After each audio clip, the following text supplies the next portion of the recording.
जम्मू कश्मीर में विधानसभा चुनावों के नतीजे निकल गए हैं और अब साफ तौर पर नेशनल कॉन्फ्रेंस और कांग्रेस यहां पर सरकार बनाते हुए नजर आ रहे हैं और जल्द ही मुख्यमंत्री चेहरे का भी चयन कर लिया जाएगा। लेकिन कौन मुख्यमंत्री हो सकता है उसके बारे में आपको बताएंगे। इसके बाद आपको बताएंगे कि जो ये चुनाव हुआ है उसमें सिर्फ कांग्रेस पार्टी को 6 सीटें यहाँ पर जम्मू कश्मीर में मिली है और जम्मू रीजन से एक तरह से कांग्रेस का सफाया हो गया है। और आखिर में आपको बताएंगे कि आतंकियों ने एक बार फिर बर्बरतापूर्ण हरकत की है और टेरिटोरियल आर्मी के एक जवान को यहाँ पर शहीद कर दिया है। आप देख रहे हैं जमहूरियत की बात, आज इन सब खबरों पर होगी चर्चा।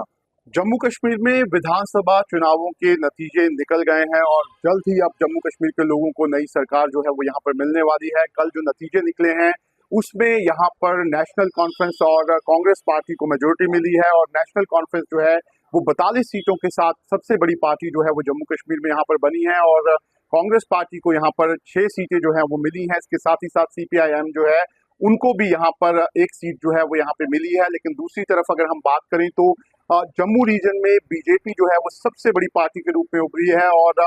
जो पहले का उनका रिकॉर्ड है उससे भी ज्यादा 29 सीटें जो हैं वो उन्होंने इस विधानसभा चुनावों में यहाँ पर ली है। लेकिन अब जिस तरीके से यहाँ पर नेशनल कॉन्फ्रेंस और कांग्रेस के अलायंस को यहाँ पर मेजोरिटी मिल गई है उसके बाद अब उनकी सरकार बनना जो है वो यहाँ पर तय है और अब सरकार बनाने की पूरी तैयारियां जो हैं वो यहाँ पर की जा रही हैं। अगर हम बात करें यहाँ पर नेशनल कॉन्फ्रेंस की तो नेशनल कॉन्फ्रेंस जल्द ही अपनी लेजिस्लेटिव पार्टी की मीटिंग जो है वो यहाँ पर बुलाने वाली है जिसमें यहाँ पर मुख्यमंत्री के चेहरे का ऐलान जो है वो यहाँ पर कर दिया जाएगा और उसके बाद यहाँ पर जो अलायंस पार्टनर हैं उनसे इस पर बात जो है वो यहाँ पर की जाएगी और इसके बाद नेशनल कॉन्फ्रेंस और कांग्रेस पार्टी जो है वो यहाँ पर गवर्नर के पास जाएंगे और सरकार बनाने का दावा जो है वो यहाँ पर करेंगे। ऐसे में अब बहुत ही जल्द जम्मू कश्मीर में जो है वो यहाँ पर नई सरकार जो है वो बन जाएगी। अगर हम बात करें जम्मू कश्मीर में नए मुख्यमंत्री की तो सबसे ऊपर अब यहाँ पर उमर अब्दुल्ला का नाम जो है वो यहाँ पर आ रहा है। जिस तरीके से नेशनल कॉन्फ्रेंस को यहाँ पर सीट्स मिली हैं उसके बाद ये माना जा रहा है कि जो लेजिस्लेटिव पार्टी की मीटिंग होगी उसमें उमर अब्दुल्ला को ही अपना नेता जो है वो यहाँ पर नेशनल कॉन्फ्रेंस के विधायक जो हैं वो यहाँ पर चुनने वाले हैं। लेकिन फिलहाल अभी उमर अब्दुल्ला इन सभी बातों से यहाँ पर इनकार कर रहे हैं और उनका साफ तौर पर कहना है कि जो पार्टी है, जो पार्टी का पूरा प्रोसीजर है उसके बाद ही ये तय होगा कि कौन जम्मू कश्मीर का नया मुख्यमंत्री जो है वो यहाँ पर बनेगा। लेकिन उमर अब्दुल्ला ने यहाँ पर साफ तौर पर कई बड़ी बातें जो हैं वो आज कही हैं। पहले उमर अब्दुल्ला ने ये कहा है कि जैसे ही उनकी सरकार बनेगी तो वो सबसे पहले जम्मू कश्मीर की असेंबली में यहाँ पर एक स्टेटहुड को लेकर रेजोल्यूशन जो है लेकर आएंगे और इस रेजोल्यूशन को वो जाकर दिल्ली जो सरकार है उसको भी यहाँ पर देंगे। इसके बाद उमर अब्दुल्ला ने एक बात साफ तौर पर कही है कि 370 का मुद्दा जो है वो उनके लिए एक राजनीतिक मुद्दा है, वो उसको छोड़ने वाले नहीं हैं। जरूर उनका कहना है कि अभी जो सरकार है उन्होंने ही जम्मू कश्मीर से 370 यहाँ पर हटाया था, ऐसे में उनके सामने 370 को वापस देने की मांग लेके जाने का कोई फायदा नहीं है और वो इंतजार करेंगे कि कब यहाँ पर जो केंद्र में सरकार बदलती है उस समय वो एक बार फिर 370 को वापस जम्मू कश्मीर में लाने की बात जो है वो यहाँ पर कहेंगे। लेकिन जरूर अब एक तरह से एक कंफर्टेबल मेजोरिटी जो है वो यहाँ पर नेशनल कॉन्फ्रेंस और कांग्रेस को यहाँ पर मिल गई है। बीजेपी दूसरी तरफ से 29 सीटें लेने में यहाँ पर जरूर कामयाब रही है, लेकिन बीजेपी के पास अब कोई रास्ता यहाँ पर नहीं नजर आता जिससे वो यहाँ पर सरकार बना सके, क्योंकि जितने भी छोटे दल हैं यहाँ पर, यहाँ इंडिपेंडेंट है, वो सिर्फ 7 सीटें जीतने में यहाँ पर कामयाब रहे हैं। पीडीपी को सिर्फ 3 सीटें जो हैं वो यहाँ पर मिली हैं और अगर 5 नॉमिनेटेड मेंबर भी यहाँ पर बीजेपी को मिल जाते तो उससे भी अब बीजेपी यहाँ पर सरकार जो है वो नहीं बना सकती। ऐसे में अब रास्ता साफ हो चुका है और अब नेशनल कॉन्फ्रेंस और कांग्रेस जो है वो यहाँ पर मिलकर सरकार बनाने वाले हैं और ये माना जा रहा है कि जम्मू कश्मीर के 2024 में जो है वो उमर अब्दुल्ला जो है वो यहाँ पर मुख्यमंत्री बन जाएंगे और उसके लिए पूरी तैयारी जो है वो यहाँ पर कर भी ली गई है। लेकिन ये जो विधानसभा के चुनाव हुए हैं इसमें कई तरह के बदलाव इस बार देखे गए हैं। इस विधानसभा चुनावों में यहाँ पर ये इलेक्शन कमीशन ने दावा किया है ये पूरी तरह से फ्री एंड फेयर इलेक्शन रहे हैं और वो राजनीतिक दल जो कभी इन चुनावों से नादारद रहते थे उन्होंने भी इस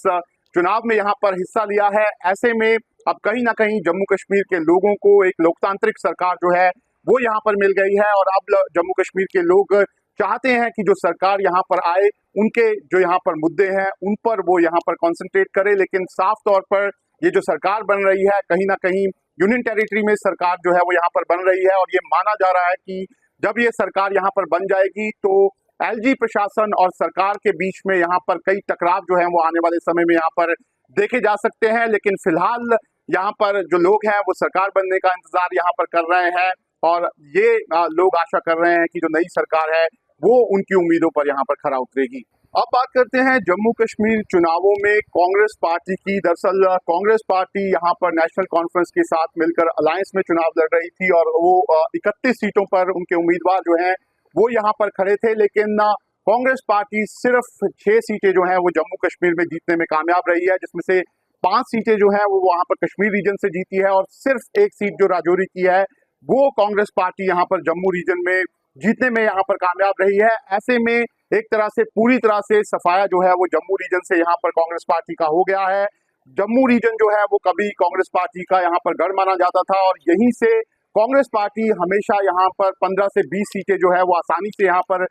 निकाल लेती थी, और यही कारण है कि जब भी यहाँ पर सरकार बनती थी तो कांग्रेस पार्टी उसका हिस्सा जो है वो यहाँ पर हुआ करती थी। लेकिन इस बार एक तरह से बीजेपी ने जिस तरीके से यहाँ पर पूरे चुनावों में मेहनत की है, उसके बाद कांग्रेस का पूरी तरह से सफाया जो है वो यहाँ पर जम्मू रीजन से यहाँ पर हो गया है। ऐसे में अब कांग्रेस पार्टी जो है वो अपनी हार को लेकर जरूर यहाँ पर मंथन जो है वो यहाँ पर करने वाली है। लेकिन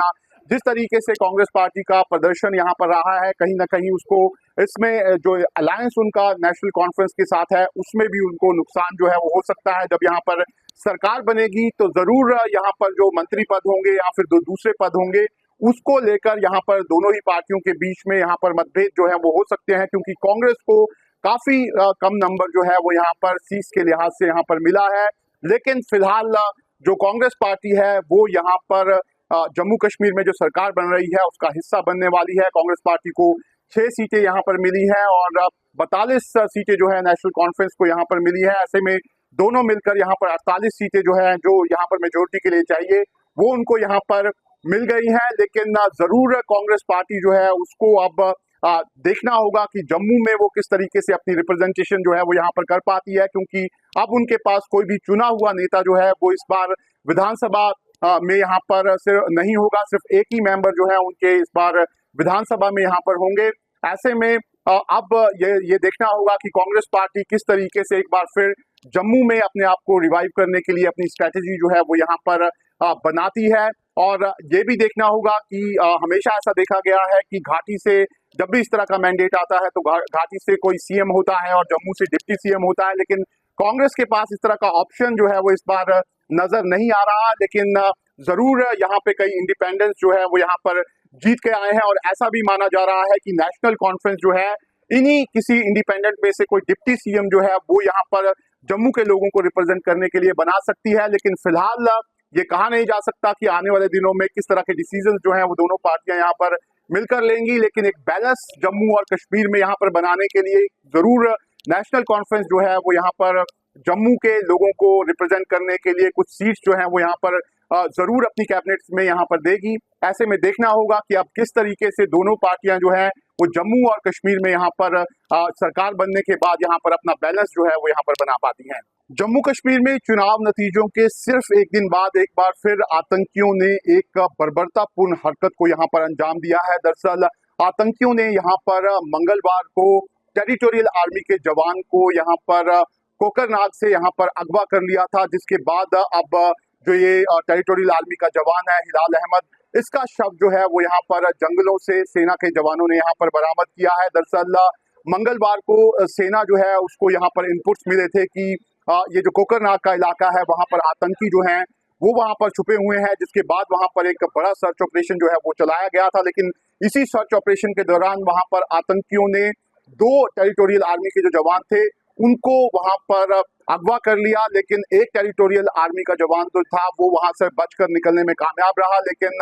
जो हिलाल अहमद था उसको यहाँ पर आतंकी अपने साथ जो है वो यहाँ पर ले गए, जिसके बाद सेना ने एक बड़ा ऑपरेशन जो है वो वहां पर लॉन्च किया। लेकिन आज सुबह सेना को अब ये जो टेरिटोरियल आर्मी का जवान है हिलाल अहमद, इसका शव जो है वो यहाँ पर बरामद हुआ है, और हिलाल अहमद देश के लिए यहाँ पर शहीद जो है वो यहाँ पर हुए हैं। लेकिन जरूर अभी भी सेना का एक बड़ा ऑपरेशन उस इलाके में यहाँ पर चल रहा है, और सेना कोशिश कर रही है कि जिन आतंकियों ने ये काम किया है उनको जल्द से जल्द यहाँ पर मार गिराया जाए। लेकिन अगर हम पिछले यहाँ पर एक हफ्ते की बात करें तो लगातार अलग अलग तरह के इंसिडेंट जो है वो यहाँ पर रिकॉर्ड हो रहे हैं। इससे पहले अगर हम बात करें तो सेना को कुपवाड़ा में जो LOC है वहां पर बड़ी कामयाबी मिली थी। एक बड़ी घुसपैठ की कोशिश को सेना ने वहां पर नाकाम किया था और 2 आतंकवादी जो थे उनको यहाँ पर मार गिराने में सेना जो है वो यहाँ पर कामयाब हुई थी और बड़ी तादाद में हथियार जो हैं वो यहाँ पर सेना को बरामद हुए थे। इसके साथ ही साथ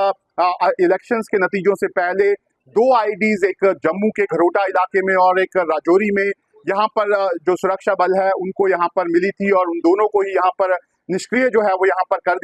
दिया गया था। लेकिन साफ तौर पर जो आतंकी हैं, जिस तरीके से यहाँ पर सेना के ऑपरेशन चल रहे हैं, पिछले यहाँ पर 1 महीने में सेना आधा दर्जन से ज्यादा आतंकियों को यहाँ पर मार चुकी है। उसके बाद आतंकी अपनी प्रेजेंस शो करने के लिए इस तरह की हरकत जो है वो यहाँ पर कर रहे हैं और पीछे से आकर यहाँ पर जो हमारे जवान हैं उनको अपना निशाना जो है वो यहाँ पर बना रहे हैं। लेकिन सुरक्षा बलों ने अपने ऑपरेशन लगातार यहाँ पर जारी रखे हैं। इनपुट सुरक्षा बलों के पास पहले से है कि बॉर्डर पार यहाँ पर जो आतंकी संगठन है वो लगातार कोशिश कर रहे हैं कि कुछ और आतंकियों को भारतीय सीमा में यहाँ पर दाखिल करवाकर कुछ बड़े हमलों को अंजाम दिया जाए। लेकिन सेना का जो एंटी इन्फिल्ट्रेशन ग्रिड है वो यहाँ पर काफी इंटैक्ट है और जितनी भी कोशिशें हो रही हैं उनको नाकाम किया जा रहा है। और अगर हम दूसरी तरफ से यहाँ पर बात करें तो जम्मू के जितने भी यहाँ पर इलाके हैं, खास तौर पर राजौरी, पुंछ, कठुआ, उधमपुर, किश्तवाड़ और डोडा, वहां पर सेना के ऑपरेशंस विदेशी आतंकियों के खिलाफ लगातार जारी हैं। सेना को अब इस बात की पूरी यहाँ पर जानकारी है कि किन इलाकों में, किन जंगल के एरियाज में ये जो आतंकी हैं वो छिपे हुए हैं। ऐसे में सेना लगातार उन इलाकों में इस समय सर्च ऑपरेशन चला रही है और यही कारण है कि सेना को अब लगातार यहाँ पर कामयाबी जो है वो यहाँ पर मिल भी रही है। लेकिन जरूर ऐसा लगता है कि आतंकी जिस तरीके से उनके